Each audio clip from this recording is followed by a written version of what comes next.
Good morning mga kababayan, this is Chance sa Magsakanggala. Okay mga kababayan, merong iba sa atin na mga kababayan na sumubok ng acid guard, uminom, at dumumi sila ng kulay itim. Pagka itim-itim, sabi niya sobrang itim tapos pasintabi sa mga nakain, hindi kaya yung amoy. And then natatakot daw sila, nag-aalala sila bakit ganon. Isipin nyo mga kababayan, uminom ka ng clear water, uminom ka ng napakalinis sa tubig, sabay dudumi ka ng kulay itim. Ang ibig sabihin niyan, congratulations. Congratulations sa iyo kabayan, huwag ka matakot. Alam mo kung bakit?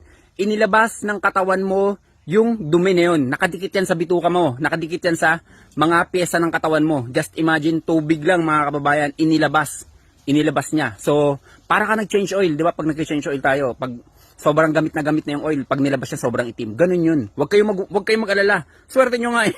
Napakaswerte nyo mga kababayan.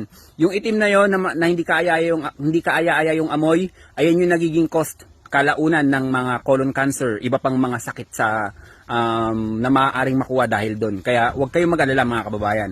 And beside, may aral to, may certificate to ng Department of Science and Technology. May permit tayo ng FDA, wala kayong dapat ikabahala. Kaya pwede to sa sanggol, pwede sa buntis, at pwede sa nagpapa-breastfeed. So kung gusto niyo mag-avail nito, kahit di na kayo mag-comment, kahit di na kayo magpumunta sa comment section, PM nyo lang ako. Ako si Chance at ako Magsasakanggala.